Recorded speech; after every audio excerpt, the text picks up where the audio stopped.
Hello and welcome to another episode of My Backstage Pass. This is your host Lee Zimmerman, and I'm here with my producer, co-host, and good buddy Billy Hubbard. And today we're very excited to have with us John Oates as our guest. Hi John, how are you doing? I'm doing pretty well. How you guys doing? Well, we're doing okay. Where are we? Where are you speaking from today? Are you in Colorado? I'm in Colorado. I'm in the Rocky Mountains in Colorado. How beautiful! We are immediately jealous. Nice. We are near the Smoky Mountains here in East Tennessee. We had Andy Hall of the infamous String Dusters on last week, and I told him that we had mountain envy. Mountain envy. I invented that, but you know what I'm talking about, right? Right. Oh yeah, it's Nashville's 100 degrees. Philly's 100 degrees. Yep. It's nice out here. Yes, indeed. So congratulations on your new album, Reunion.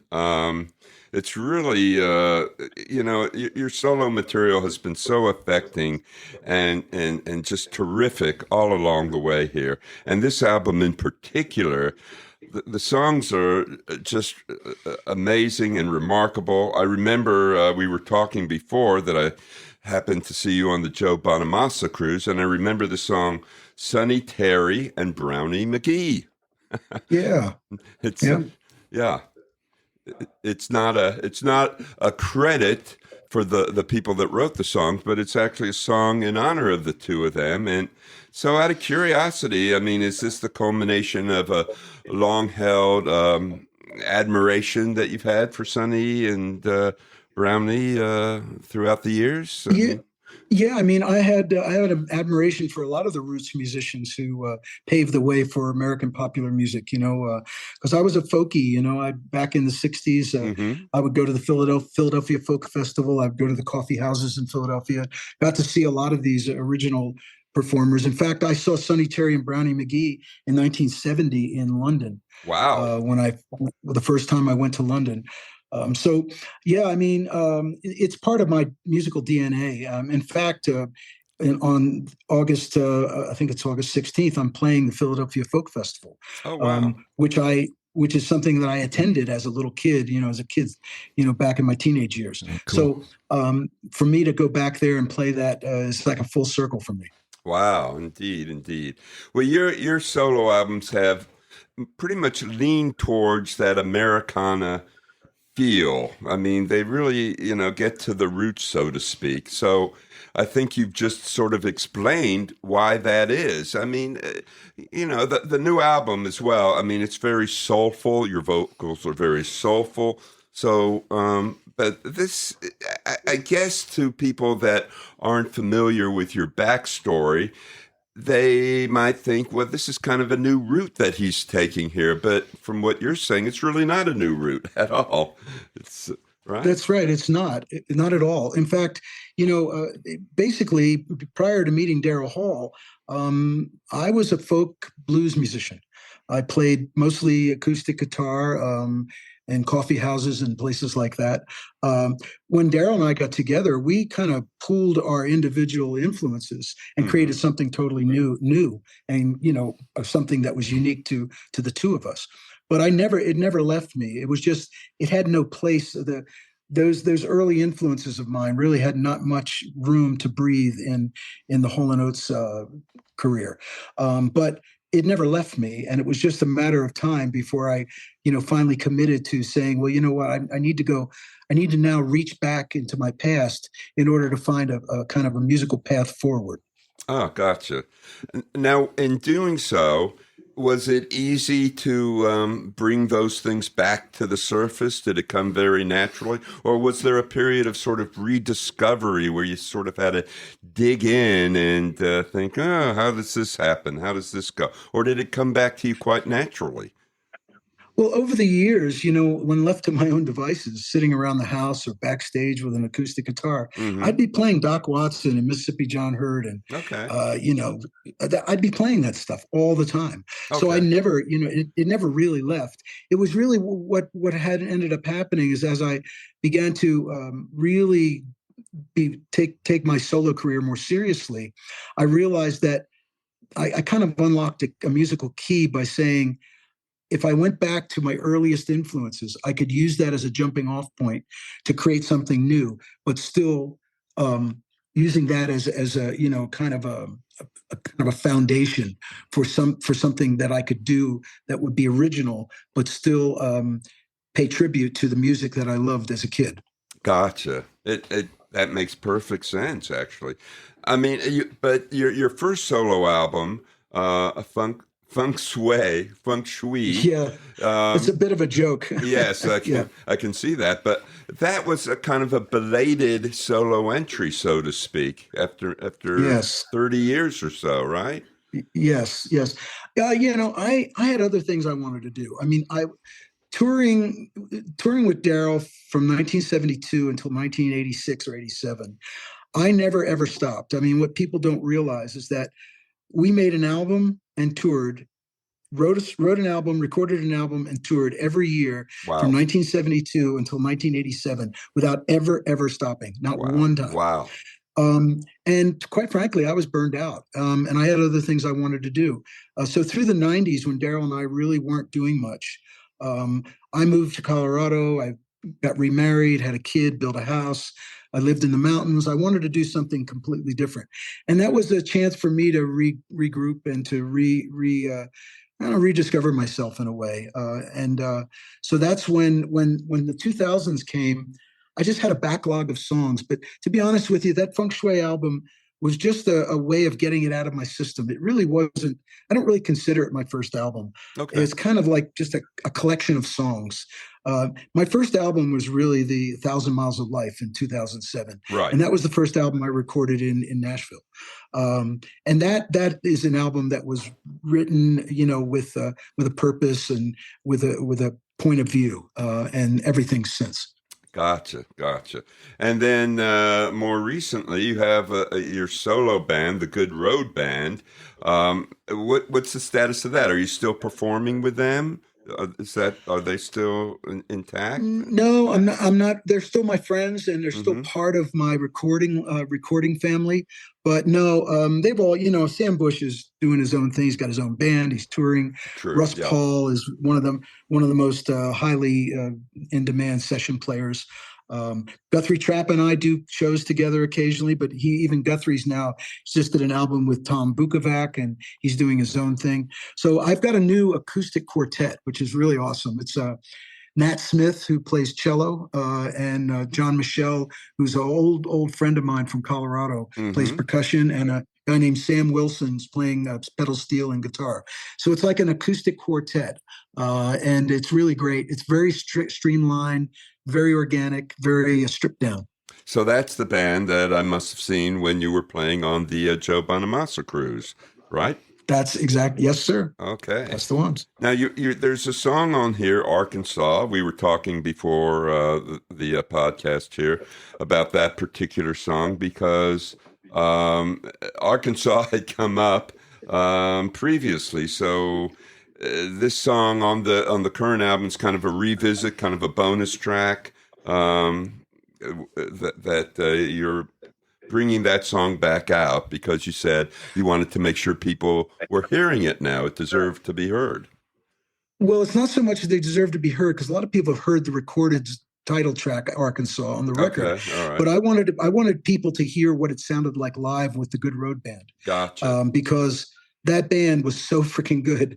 And I just thought as a bonus track, it would be, it was recorded live at the Station Inn and it's totally live. There's no fixes, no remixes, no nothing. It's just exactly like if you were sitting in the room that night, that's what you would have heard.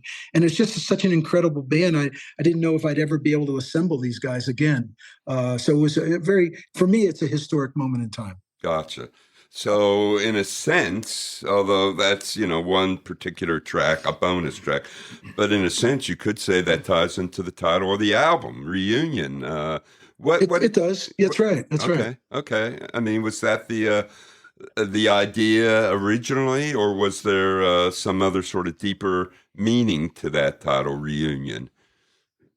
Well, the reunion has a lot of meanings. I know. The initial, yeah, the initial inspiration was my dad, a 100-year-old dad who said he was going to reunite with my mom who had passed away.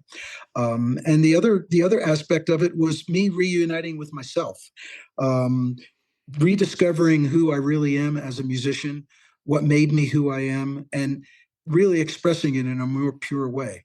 Um, and no longer working with Daryl Hall, no longer touring, now gives me the opportunity to fully 100% commit to the music I'm making now. And Gotcha. that's what it is. I'm reuniting with myself, basically. Okay. Yeah. Well, I'm glad I asked because there's actually Yeah. a backstory to that as well. S- Yes. Yes. So, I mean, you sort of referred to this in your answer just now, but so now you're no longer and Oates. You're John Oates, front and center. Well, yeah, you're Yeah. front and center. It's a totally different format. Um, it's you up there, and basically you're grabbing all the focus when you're on stage. Was that a strange transition at all? I mean, to suddenly be part of a duo and now you're the one responsible, wholly responsible. Not really, because I've been making solo albums for over 20 years. Well, And yeah, I've been playing solo the whole time in between Hall and Oates tours, because you have to remember the Hall and Oates career, music has always overshadowed everything. right. That so people didn't really see it. Now that, as I said earlier, now that I can fully commit to it, 100% of my commitment, now it's a whole different thing now. But I'm very comfortable. I've been on stage since I've been a little kid. Okay. So me performing live is just, that's the way I am. Okay. All right. John, I was just curious, we being born and raised in Tennessee, I think I read where you relocated maybe to Tennessee a couple of years ago or something. To Nashville. To Nashville. Does that change, someone coming in like you have, does that affect your music and your writing? Oh, absolutely. My move to Nashville has changed everything for me. It was one of the most important things I've ever done in my life.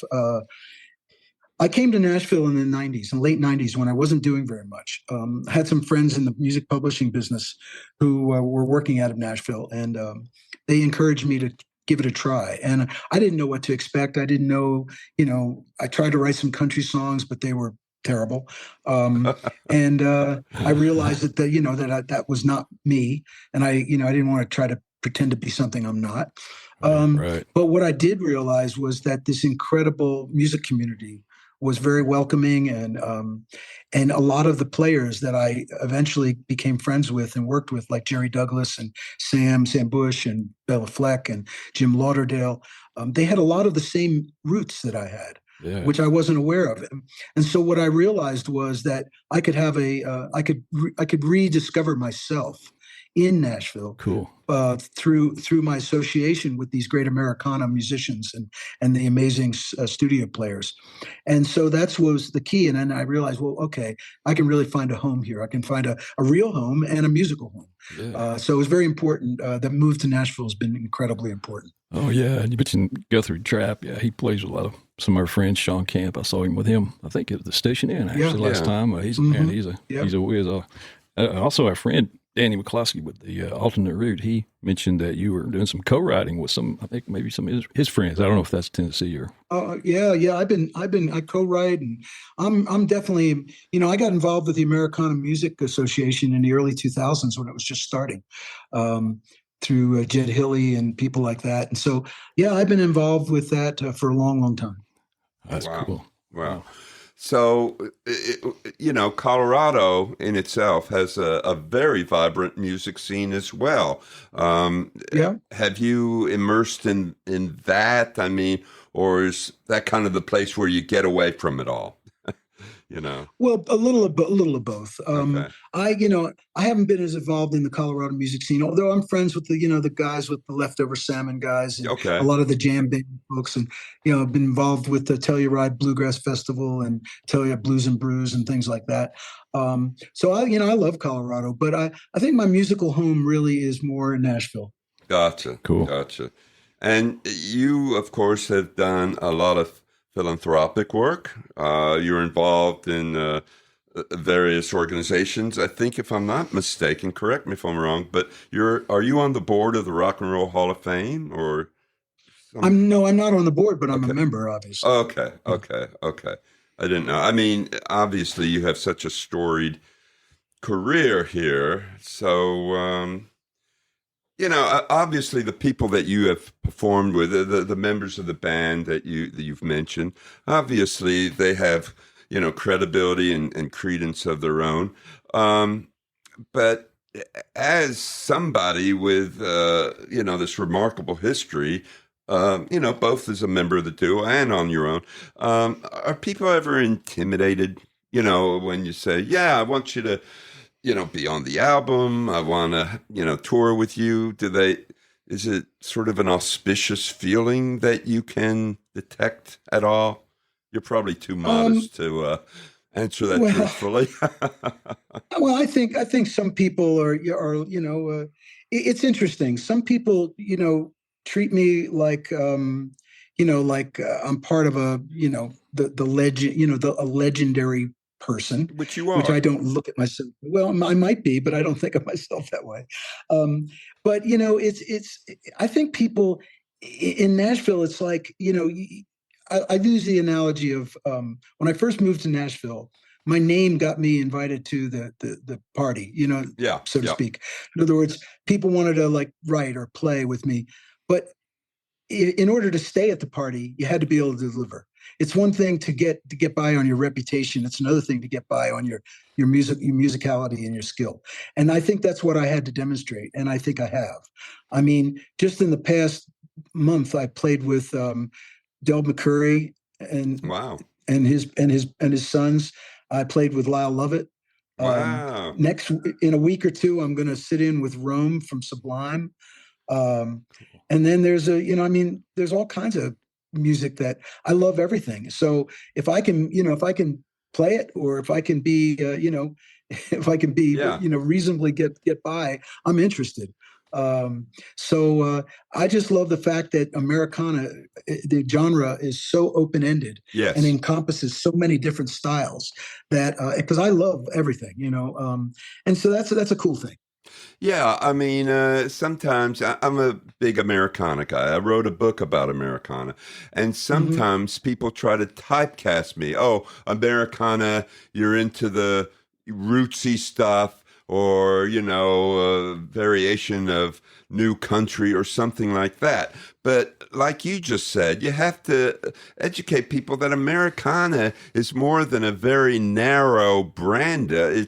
It can be R&B. It can be any number of things. Soul music. Yeah.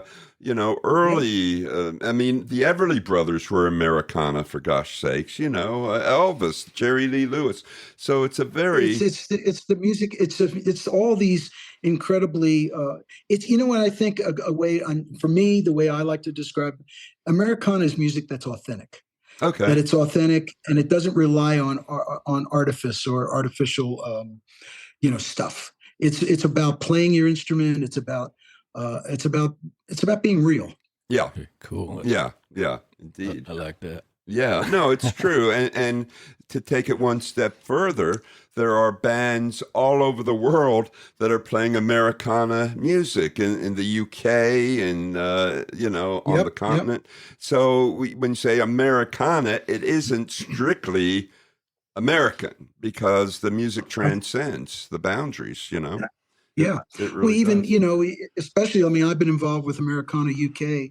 And I mean, look at Celtic music, look at Irish music, Yes, and look at the way Irish and Celtic music has influenced bluegrass and was really the early DNA of bluegrass music. yes. Um, so, it's all this great tradition of the history of music, really.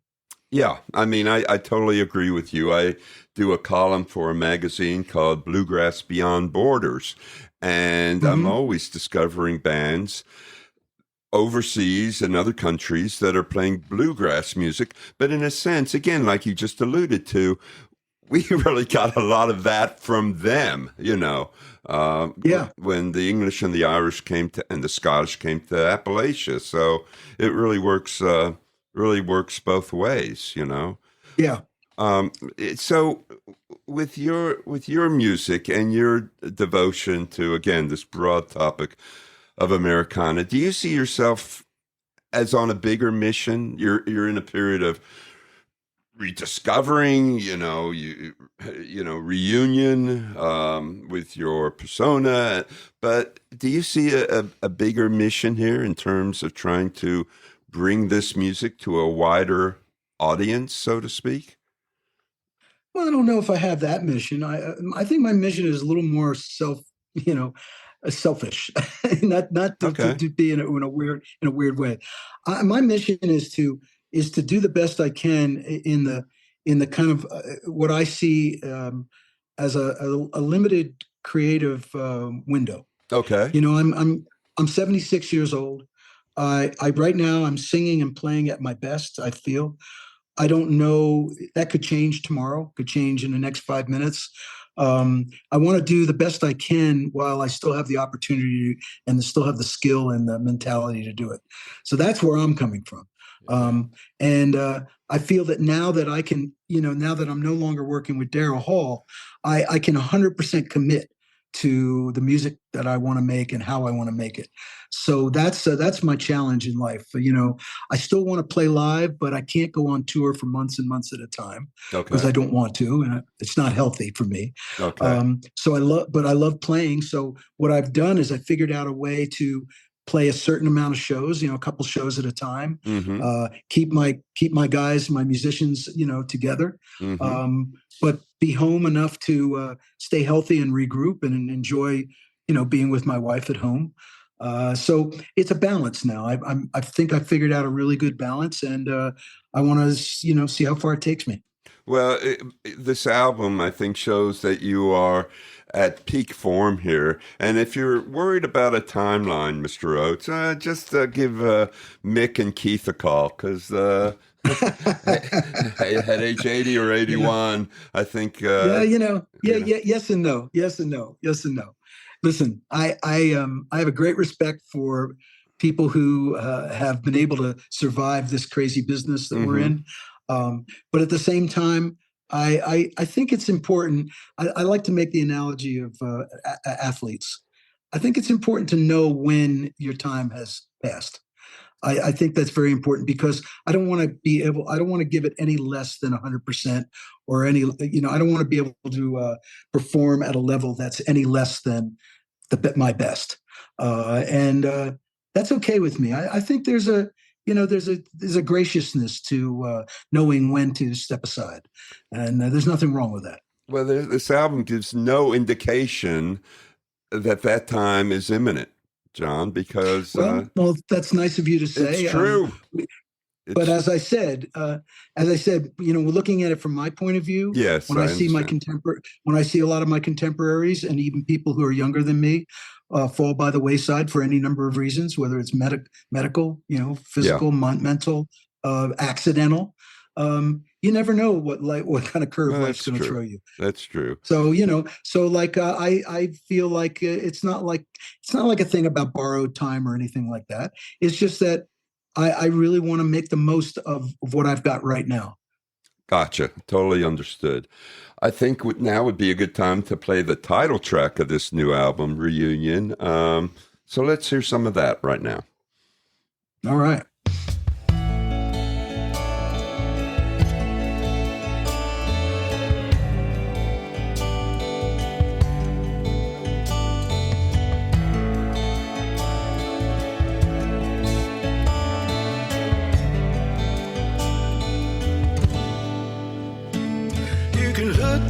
Stars for an answer when it's right at your door. You can wait all your life for a chance. There can be something more. You find your course when you set it. Ain't it clear when you get it? The lights at the party burn bright. I'm leaving early tonight. I'm I'm making ready for mine. I'm getting ready for mine. I'm making ready for my reunion.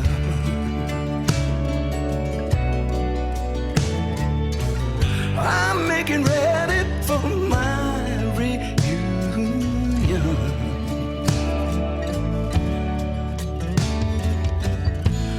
Or you might find 100 roads that'll take you away. But there's only one that will bring you home to stay. When the time is right, are you ready? Feel the pull, keep it steady. The lights at the party burn bright. I'm leaving early tonight.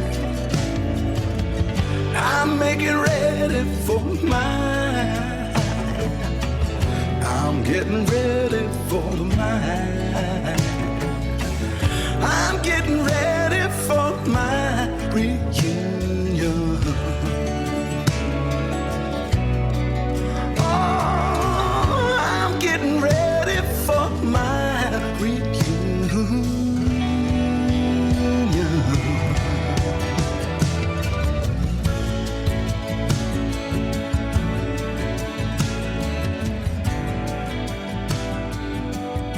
Beautiful song, John, and yeah, really beautiful.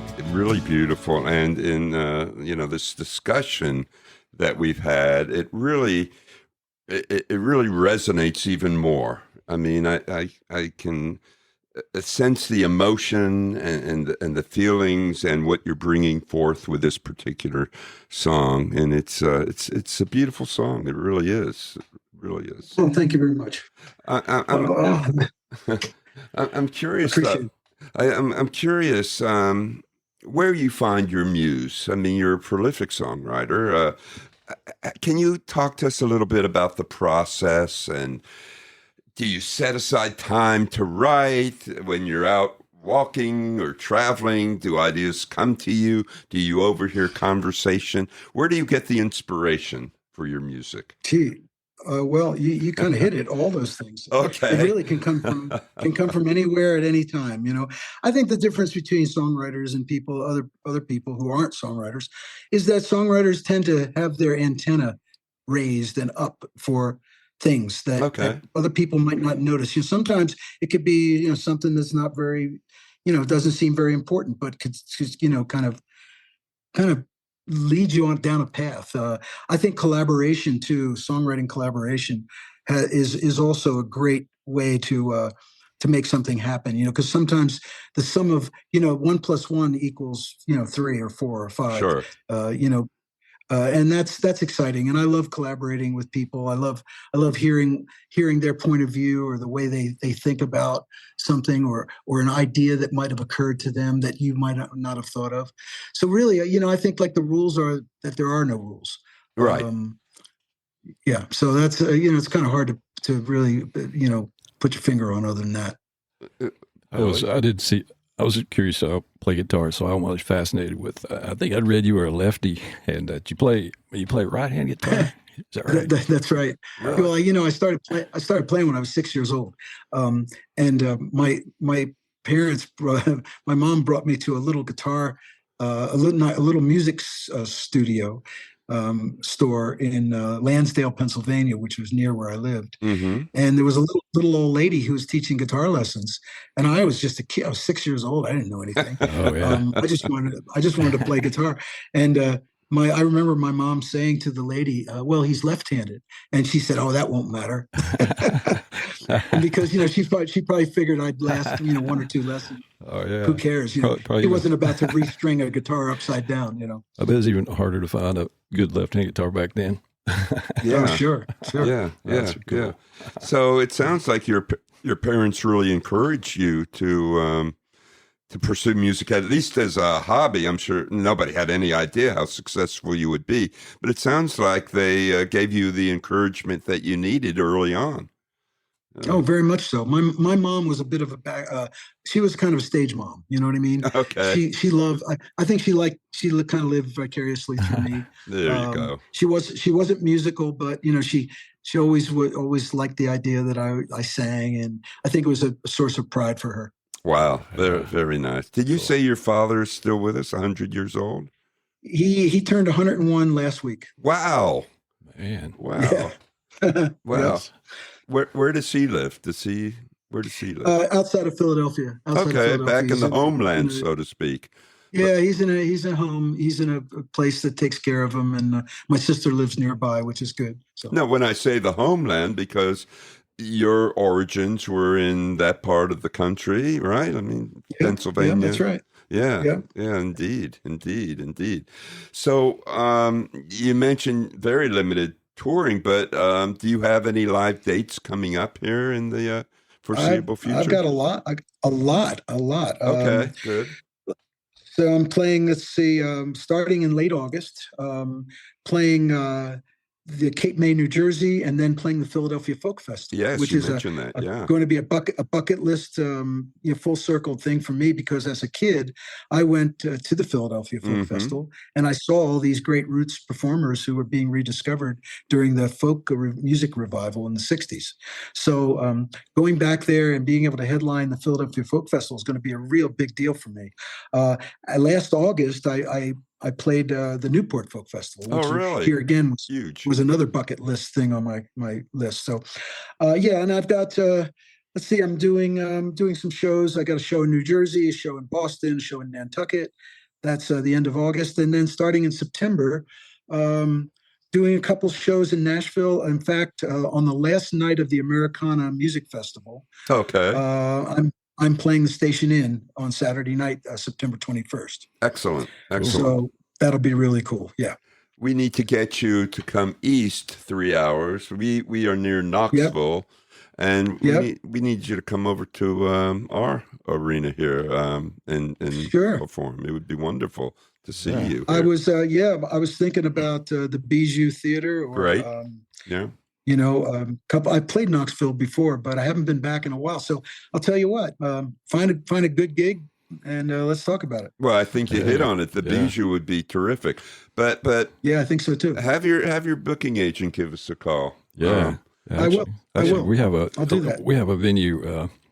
Me and my partner, it's called the Station, and a lot of people get mixed up with the Station Inn, but it's kind of the Station Inn of East Tennessee, and it's not not real big, but in East Tennessee, yeah. And we have a lot of people, but it's the travel.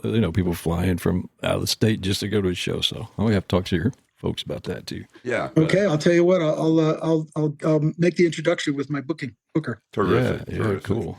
So you're in the moment, very obviously in the moment, but you're looking ahead as well. So I ask a lot of people this, though. I mean, are you a nostalgic kind of guy at all? Or is your mindset totally on the here, now, and what's to come? Yep. The latter. Okay. It was a multiple choice. I should have made it A, B, or C. I could have made it true, false there, John Oates, but I didn't. Yeah, no, I'm not nostalgic at all. I have a great respect and reverence for what's gone on before, but I like to look ahead. I like to be in the moment and look ahead. In that regard, are you at all thinking about your next project going forward here? Do you have certain songs? Funny you should ask. Well, I am funny, and I try to be prolific. Okay, and professional. Yeah, I'm actually when I get back to Nashville the first week of August, I've got a recording session. I'm recording 3 or 4 songs, brand new songs, and I put out a series of singles about a year and a half ago, digital singles, and I don't think a lot of people heard them. So I'm going to put a few of those digital singles on a new album that I plan on releasing in late October. Excellent. And plus with a bunch of new songs. But it's really going to be a different type of record. It's going to be more produced. It's more of a rhythm section, a little bit more groove oriented. Okay. I mean, this is going to be a quick return here because Reunion is new, and you're already thinking about the end. That's a couple of months away, really. I mean, Well, you know. No grass growing under my feet. No, not at all. So as always, we're going to look forward to that as well, sir. It's been a delight talking to you, John, and we really appreciate. Thanks, you guys your are great, man. Well, thank you very much. I love the questions, and I love maybe we get to come back to go out to Knoxville and do a show. That would be great. Yeah, that would be great, and let's see if that can happen. That would be terrific. Yeah. Terrific. You got it. All right, buddy. Well, thanks very much. Thanks very much. While you're looking out at those beautiful mountains, just realize we have a little bit of mountain envy. So enjoy it. All right. Don't go away. We're gonna do our sign off. If you can stick around just for another minute, so we can say goodbye off air. Okay. Yeah. Great. All right. Big thanks to John Oates. What a treat. And our host, Lee Zimmerman. He's quite the author. He's got it. But check out his latest book on Amazon, 30 Years Behind the Glass, about the great Jim Gaines. Please like, share, and subscribe to My Backstage Pass on your favorite platform. And we'll see y'all next time. Happy trails. And adios.